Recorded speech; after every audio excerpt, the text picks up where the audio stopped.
A new world order is emerging, a new axis of world powers with common grievances and one common enemy.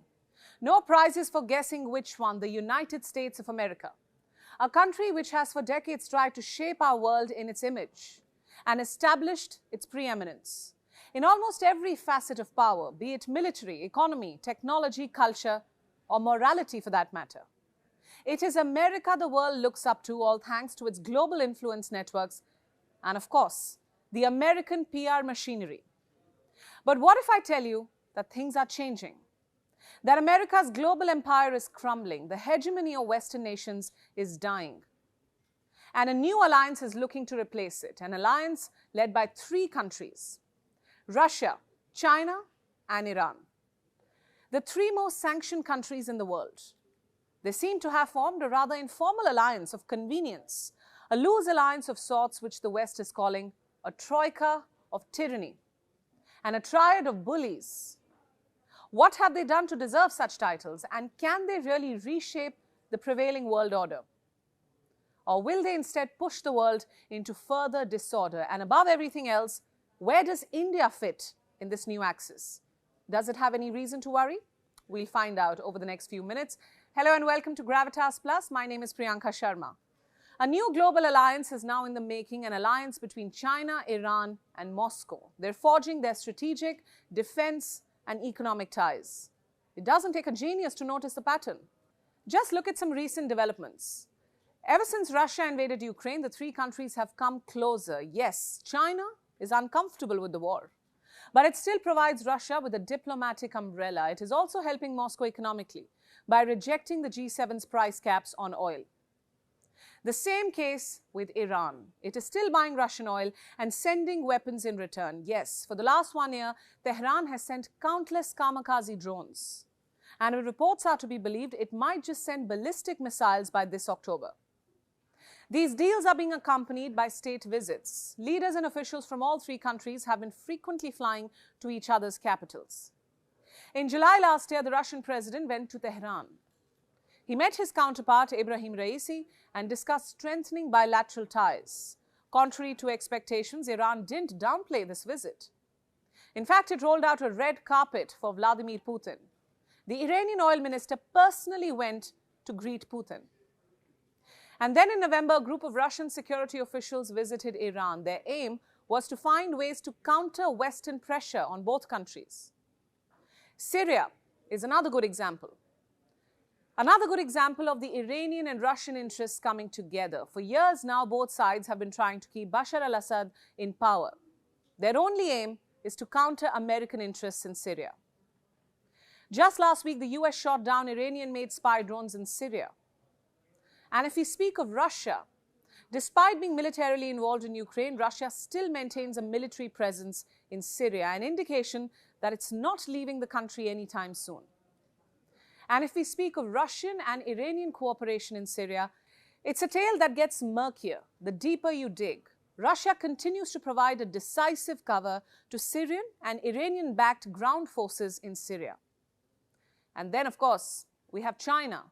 Chinese President Xi Jinping and Russia's Putin recently caught up over a phone call. This was around New Year's Eve. The two sides released statements saying the ties are at their historic best. What's more, Putin said he's expecting a state visit from Xi Jinping soon. "We are expecting you, dear friend," was the message from Moscow. We are hardly surprised. The entire world knows about China's bonhomie with Russia, and we'll focus on China's love affair with Iran, an affair getting intense by the day. You see, in 2021, China and Iran signed a 25-year comprehensive strategic partnership deal, a deal that has given China its deepest ever foothold in Iran, with many Iranians even saying that the deal has literally sold Iran to China. But the Islamic Republic's leadership doesn't see it that way. Why? Because in return, Iran was made a permanent member of the SCO, the Shanghai Cooperation Organization, a body led by China. It's the largest regional organization in terms of world population, global GDP, and geographic scope. Iran's membership in this body does little for the region it represents, but more for the powers that run it, Russia and China. With Iran on their side, their ambitions of countering the West get greater legitimacy and support. For Iran, this membership helps it battle the economic isolation from the West. So it's a win-win deal of sorts. In December last year, China's Vice Premier Hu Shunhua flew down to Tehran, and more recently, Iran's president visited China, Ebrahim Raisi. He was in Beijing from the 14th of February to the 16th. The Chinese president gave him a red carpet welcome, followed by a guard of honor by the Chinese military. The arrangements were grand, to say the least. They had to be. After all, this was the first state visit by an Iranian leader to China in almost 2 decades, and Raisi didn't go to Beijing alone. He took along a huge entourage of ministers. The biggest Iranian delegation to Beijing ever. This included 6 members of Raisi's cabinet. In an editorial about the visit, China's mouthpiece, the Global Times, said that the visit was proof that an anti-Western front is growing. Allow me to quote the most telling excerpt from the report. It said, China's deepening cooperation with Iran also has an anti-hegemony and anti-bullying feature. Both China and Iran uphold independent foreign policies, firmly defend the principle of non-interference in internal affairs on international occasions. If anyone feels targeted in this process, then they should first reflect on whether they are too selfish. So how do we perceive such statements and developments? Do they indicate the consolidation of an anti-Western axis? Do they indicate the rise of a new world order? It certainly seems like it, and the American media can't stop talking about it. For the last 2 months, there have been endless reports of how China, Iran and Moscow had joined hands against the West, how Washington will have to take on all 3 at the same time. And not just these 3. Reports say the triad also has a posse of sorcerers' apprentices. What do I mean by that? Smaller nations that agree with their vision, namely Venezuela, Nicaragua, Cambodia, Myanmar, and the most important of them all, North Korea. A country which of late has been flexing its ballistic muscles way too much. So to put it simply, China, Russia and Iran want to unite all like-minded countries behind them and use them as a solid front to counter Western hegemony. This seems like a page straight from the Western alliance building playbook. In the days ahead, you can expect these countries to go all guns blazing on the West. You can expect to see them blaming the West for their ills on global forums and using their vote at the UNSC or the UNGA to thwart the multilateral system.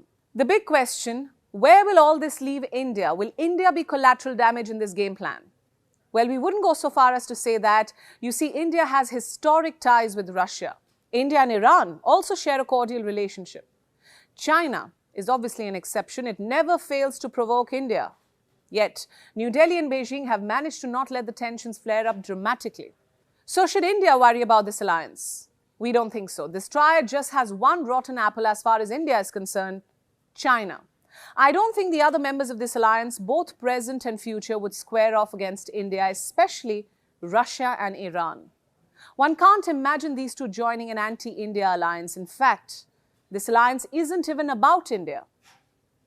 It's about the West, its monopoly, its dominance, its brazen lectures, and its selfish wars. My point is simple. Russia, China, and Iran may have their own ulterior motives. They may have their own differences with the West, but their plan might find takers simply because way too many countries are fed up with the West treating the world like their playground, waging wars at whim, imposing sanctions at whim, and preaching to others at whim. Their superpower status may have crumbled, but their sense of entitlement clearly has not. And this sense of entitlement is exactly what's uniting others against them. Think about it.